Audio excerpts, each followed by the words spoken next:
ये कहानी है एक ऐसी राइटर की जेस को अकेला पाकर कुछ गुंडे लड़कों ने उसे बंदी बनाकर उसके साथ जबरदस्ती घिनौना काम किया। और उसके बाद उस लड़की के साथ क्या हुआ हम इस पूरी कहानी में देखेंगे। तो कहानी की शुरुआत में हम जेनिफर नाम की एक लड़की को देखते हैं जो एक नॉवेल राइटर है। अब क्योंकि वो एक राइटर है इसलिए वो शहर से दूर एक लोकल इलाके में रहने जाने वाली थी ताकि वहाँ पे वो अपनी नॉवेल कंप्लीट कर सके। इसलिए पहले वह एक स्टोर में जाकर अर्ल नाम के एक बंदे से मिलती है ताकि उससे अपनी कैबिन की चाबी ले सके। क्योंकि अर्ल उस केबिन का ऑनर है इसलिए वो जेनिफर को कैबिन की चाबी देता है और वहाँ पे जाने का रास्ता बताता है। अब कुछ दूर आगे जाकर रास्ते में जेनिफर पेट्रोल भरवाने के लिए एक पेट्रोल पंप पे रुकती है जहां उसे दो लोग दिखाई देते हैं जो उसे घूर रहे थे और इनके नाम होते हैं एंडी और स्टैनली। तभी वहां पे जॉनी नाम का एक वर्कर आता है जो जेनिफर की मदद करने लगता है और जेनिफर से पूछता है कि वो कहाँ पे रुकी हुई है। तो जेनिफर कहती है कि वो यहाँ पास ही के एक कैबिन में रहने वाली है। जिसके बाद जेनिफर जॉनी को पैसे देती है तभी गलती से उसका पैर एक बाल्टी से टकरा जाता है जिससे जॉनी के पैंट भीग जाते हैं और ये देख के उसके दोस्त हंसने लगते हैं। अब जेनिफर उसे सॉरी कहती है और पैसे देकर वहां से निकल जाती है। जिसके बाद वो अपने कैबिन में पहुंचती है जो कि जंगल के बिल्कुल बीचों बीच था। अब वहां जाने के बाद वो अपनी राइटिंग करना शुरू कर देती है। रात को जेनिफर जब अपने दोस्त से बात कर रही होती है तो अचानक उसे कैबिन के पीछे से कुछ आवाज़ आती है। जिसके बाद जब वो वहां जाती है तो देखती है कि वहां के एक कमरे का दरवाज़ा खुला हुआ है। वो कमरे के अंदर जाती है तो उसे वहां पे कई सारे औजार और वहां पे एक जहरीला पाउडर का डब्बा भी नजर आता है। जिसके बाद वो उस कमरे का दरवाज़ा बंद करके वापस अपने कैबिन में आ जाती है। अब आकर जब वो राइटिंग कर रही थी तो गलती से उसके कपड़े पे बियर की ग्लास गिर जाती है तो वो अंदर जाती है उसे धोने के लिए। तभी यहाँ पे हम देख पाते हैं कि खिड़की से उसे कोई देख रहा है। अब अगली सुबह जब जेनिफर जॉगिंग कर रही होती है तो उसे जंगल के बीच एक छोटा सा पुराना घर दिखाई देती है और जब वो उस घर के अंदर जाती है तो देखती है कि वो घर पूरा खाली है और अंदर कोई भी नहीं है। उसके बाद वो अपने कैबिन में वापस आती है और वॉशरूम में जाती है। लेकिन जब वो टेप ऑन करती है तो उसके अंदर पानी नहीं आ रहा था। इसलिए वो हेल्प के लिए कॉल करती है तो एक मैथ्यू नाम का बंदा उसके घर में आता है पाइप ठीक करने के लिए। लेकिन जब वो उसकी पाइप ठीक कर देता है तो जेनिफर खुश होकर उसके गाल पे एक किस करती है और उसका शुक्रिया अदा करती है। अब मैथ्यू थोड़ा बुद्धू टाइप का इंसान है इसलिए वो शर्मा कर वहाँ से भाग निकलता है। वही शाम को मैथ्यू स्टैनली, एंडी और जॉनी के साथ फिशिंग करने जाता है जहाँ वो उन्हें बताता है कि शहर की उस लड़की ने मुझे गाल पे किस किया। जॉनी को बहुत बुरा लगता है और उसे कहता है कि ऐसा हो ही नहीं सकता। तभी स्टैनली जॉनी को अपने कैमरे में जेनिफर की वीडियो दिखाता है। यानी वह स्टैनली ही था जो उसे खिड़की से देख रहा था। यह सब देखकर जॉनी की नीयत खराब हो जाती है और अपने दोस्तों से जेनिफर के बारे में उल्टा सीधा बोलने लगता है और कहता है कि देखना, आज रात को ही मैं इस लड़की का शिकार करूंगा। अब रात को जेनिफर जब सो रही होती है तो अचानक उसके दरवाजे से कुछ आवाज़ आती है और जब वो वहां जाती है तो वहां पर उसे एक मरी हुई चिड़िया दिखती है। ये देखकर वो काफ़ी घबरा जाती है। जिसके बाद वो अपने कैबिन में वापस आ जाती है। लेकिन आते ही वो देखती है कि उसके लैपटॉप में उन आदमियों की फ़ोटो है जिससे वो काफ़ी डर जाती है और तभी वो तीनों रूम में आकर उसे घेर लेते हैं।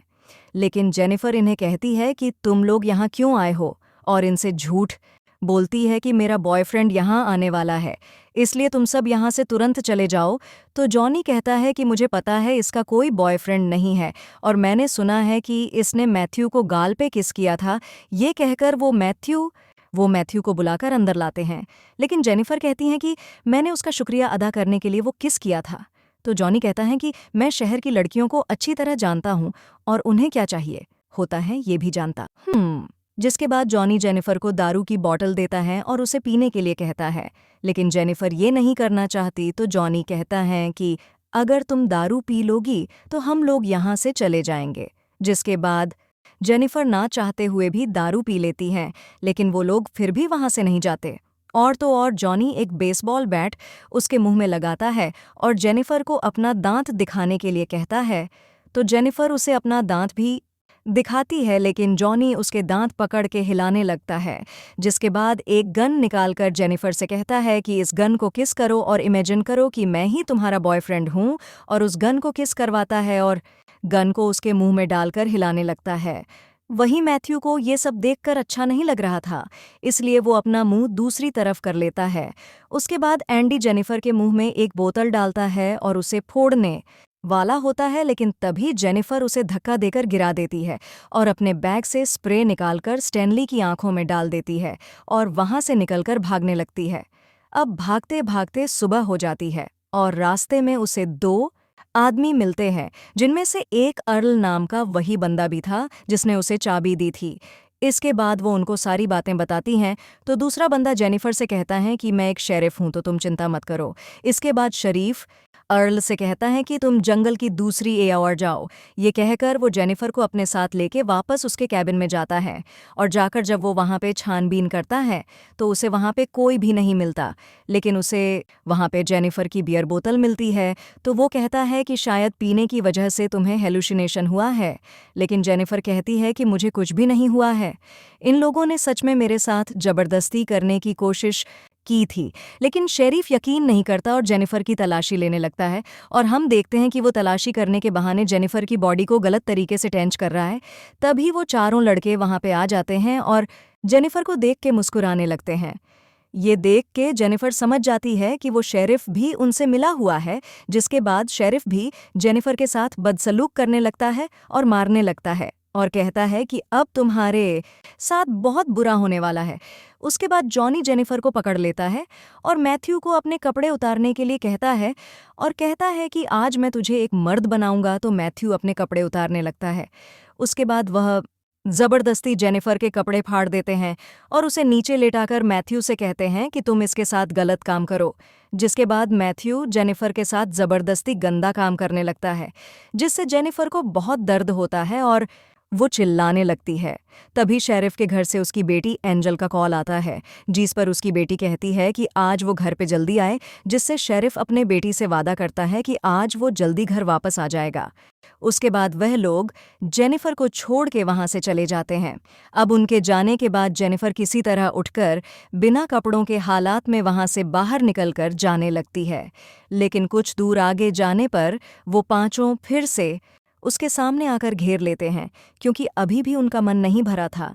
जिसके बाद वो फिर से उसे पकड़कर जमीन पर लेटा देते हैं और एंडी जेनिफर के मुंह को पानी में डुबोने लगता है, और इस बार शेरिफ अपने कपड़े उतारकर जेनिफर के साथ जबरदस्ती करने लगता है, जिससे जेनिफर दर्द से जोर जोर से चिल्लाती है। लेकिन वो दरिंदे एक एक करके सभी उसके साथ संभोग करने लगते हैं, और जब उनका मन भर जाता है तो वो उसे छोड़ देते हैं। इसके बाद जेनिफर किसी तरह उठकर वहां से जाने लगती है, और इतना जुल्म सहने के बाद वह पूरी तरह पागल सी हो गई थी। फिर जब वह एक पुल के पास पहुंचती है तो वह पांचों फिर से उसे मारने के लिए वहां आ जाते हैं, लेकिन तभी जेनिफर पानी में कूद जाती है। जिसके बाद जब वो पांचों पानी में देखते हैं तो उन्हें जेनिफर कहीं भी नजर नहीं आती, इसलिए वो घंटों तक उसकी बॉडी के ऊपर आने का इंतजार करते हैं, लेकिन जेनिफर की बॉडी ऊपर नहीं आती।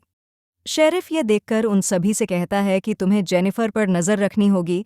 अगर वह यहाँ से भाग गई तो हम सब मुसीबत में पड़ सकते हैं। फिर वो जेनिफर के सभी चीज़ों को जला देते हैं ताकि कोई सबूत ना बचे।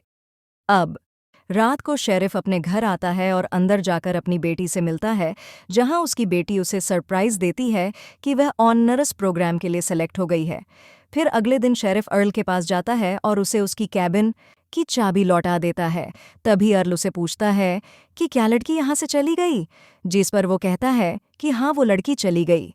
अब अगले सीन में हम देखते हैं कि ये सभी अभी भी जेनिफर को ढूंढ रहे हैं, लेकिन उन्हें वो कहीं नहीं मिलती। और वहीं मैथ्यू ने जेनिफर के साथ जो अत्याचार किया था, यह सब सोचकर उसे काफी गिल्टी फील हो रहा था। अब एक दिन अर्ल शरीफ को कॉल करता है और कहता है कि उसे जेनिफर की बहन का कॉल आया था, जो कह रही थी कि जेनिफर अभी तक वापस क्यों नहीं आई, तुमने उसके साथ कुछ गलत तो नहीं किया। इस पर शरीफ कहता है कि नहीं, ऐसा कुछ भी नहीं है। वो बस वहां से चली गई। अब अगली सुबह स्टैनली भागते हुए वो एंडी और जॉनी के पास आता है और उन्हें बताता है कि उसका कैमरा चोरी हो गया है और उस कैमरे में जेनिफर की वो सारी वीडियो क्लिप थी। ये सुनकर जॉनी स्टैनली को मारने लगता है और कहता है कि तुम्हें वो सब रिकॉर्ड करने की क्या जरूरत थी। अब रात को जॉनी जब अपने घर में होता है तो उसे अपने दरवाजे पर कुछ आवाज आती है और जब वो वहां जाता है तो उसके दरवाजे पर एक मरी हुई चिड़िया मिलती है, जिसे देखकर वो सोचता है कि शायद स्टैनली और एंडी उसके साथ प्रैंक कर रहे हैं। लेकिन उसे जेनिफर की एक चप्पल मिलती है जिसे देखकर वो काफी घबरा जाता है। तभी उसे झाड़ियों में से एक और आवाज सुनाई देती है और आगे जाने पर उसे मैथ्यू के हाथ के रबर बैंड्स मिलते हैं, जिससे उसे लगता है कि मैथ्यू ही यह सब कर रहा है। अब अगले दिन हम शेरिफ को अपने घर आता हुआ देखते हैं, जहां उसकी वाइफ एक गिफ्ट देकर उसे कहती है कि किसी ने तुम्हारे लिए ये भेजा है, जिसके अंदर एक कैसेट भी है। अब शेरिफ जब उस कैसेट को हाथ में लेकर देखता है तो वो काफी डर जाता है और उन लड़कों के पास जाता है, जहां जाकर वह स्टैनली को पीटने लगता है और कहता है कि तुम्हें वो वीडियो रिकॉर्ड करने की क्या जरूरत थी। तभी जॉनी कहता है कि कल रात को मुझे भी कोई परेशान कर रहा था और मुझे पता है कि ये सब मैथ्यू ही कर रहा है, क्योंकि उसे जेनिफर की मौत से गिल्टी फील हो रहा है, इसलिए वो हमें डराना चाहता है। फिर शरीफ उन्हें मैथ्यू को ढूंढ कर लाने के लिए कहता है और वह खुद अर्ल के पास जाता है और उसे शूट करके मार देता है, क्योंकि अर्ल को भी उन पर शक हो गया था। इधर मैथ्यू जेनिफर के घर के बाहर बैठकर गिल्टी फील कर रहा था। तभी उसे जेनिफर की आवाज़ सुनाई देती है, जिससे वो ऊपर जाता है तो उसके सामने जेनिफर एक सोफे पर बैठी हुई थी। फिर वो उसे अपने पास बुलाती है और कहती है कि मुझे पता है कि तुम गिल्टी फील कर रहे हो। तभी मैथ्यू जेनिफर से माफ़ी मांगने लगता है और कहता है कि मैंने जानबूझकर तुम्हारे साथ ऐसा नहीं किया था। लेकिन जेनिफर उसके गले में एक रस्सी डालकर जोर से कसने लगती है, जिससे मैथ्यू बेहोश हो जाता है। वहीं एंडी और स्टैनली मैथ्यू को ढूंढ रहे होते हैं और ढूंढते ढूंढते हैं एक सुनसान घर के अंदर जाता है, जहां पर उसे एक गद्दा दिखता है। वहीं इधर स्टैनली के सामने जेनिफर आ जाती है, जिसे देखकर जब वो उसे मारने के लिए आगे बढ़ता है तो उसका पैर एक ट्रैप में फंस जाता है, जिससे वो चिल्लाकर एंडी को बुलवाने लगता है। और जब एंडी वहां पर आता है तभी जेनिफर पीछे से आकर एंडी पर अटैक कर देती है और फिर स्टैनली के भी सर पर मार देती है, जिससे वो बेहोश हो जाते हैं। अब एंडी की जब आंख खुलती है तो वो खुद को लकड़ी के सहारे एक बाथ टब पर लेटा हुआ पाता है। तभी जेनिफर वाटर ऑन करके उस टब को भरने लगती है।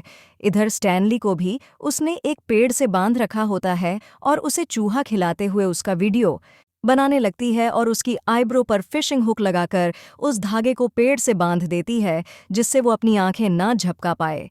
फिर वो एंडी के पास जाती है, यानी जेनिफर दोनों को एक साथ मार रही है और दोनों आसपास ही है। अब जेनिफर एंडी के पास आती है, लेकिन एंडी उससे माफ़ी मांगने लगता है।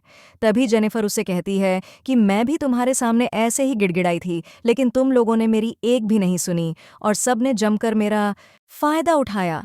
जिसके बाद वो उसका मुंह पानी में डुबोकर कहती है कि मैं तुम्हें बहुत बुरी मौत देने वाली हूँ। फिर वह स्टैनली के पास जाती है और एक मछली का पेट फाड़कर उसका मांस निकालकर स्टैनली की आंखों में घुसा देती है।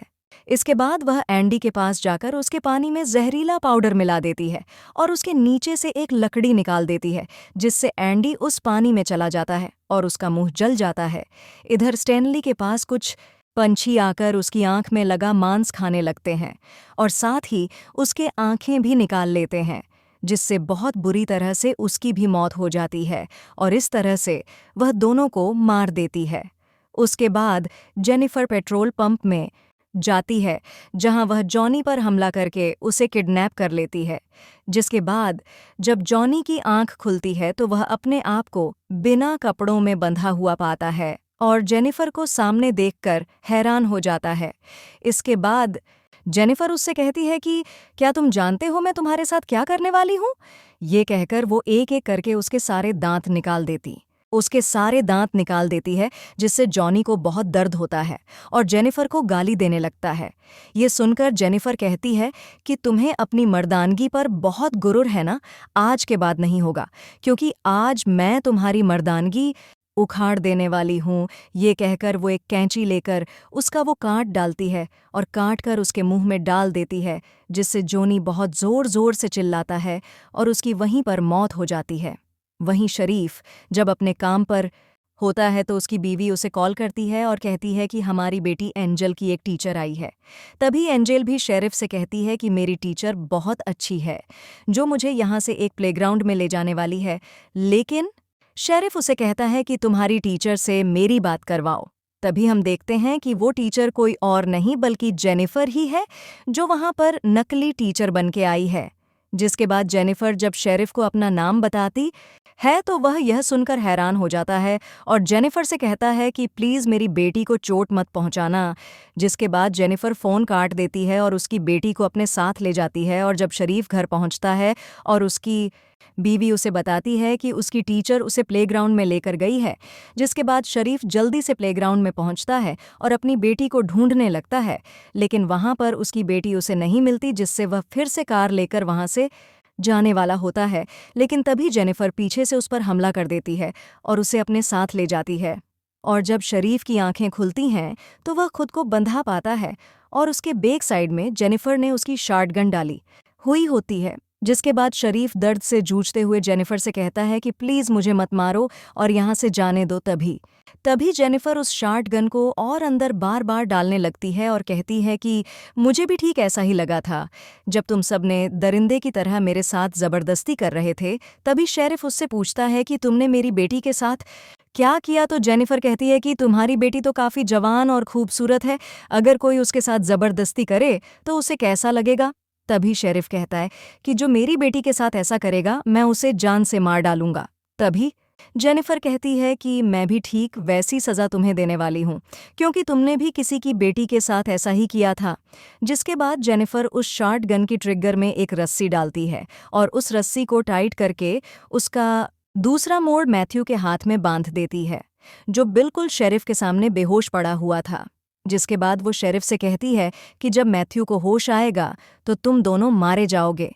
ये कहकर वो बाहर जाकर बैठ जाती है। जिसके बाद मैथ्यू को होश आ जाता है, जो शेरिफ को देख के हैरान हो जाता है। तभी शेरिफ उससे कहता है कि बिल्कुल भी मत हिलना, लेकिन मैथ्यू अपना हाथ हिला देता है, जिससे वह गन चल जाती है और गन से निकला हुआ गोली शरीफ के पीछे से चीरता हुआ आकर सामने मैथ्यू को लग जाती है, जिससे शेरिफ और मैथ्यू दोनों की वहीं पर मौत हो जाती है। फिर हम जेनिफर को देखते हैं, जो इन सभी दरिंदों को बुरी तरह से मौत देकर अपना बदला लेने के बाद बहुत खुश थी, और इसी सीन को दिखाते हुए ये कहानी यहीं पर ख़त्म हो जाती है।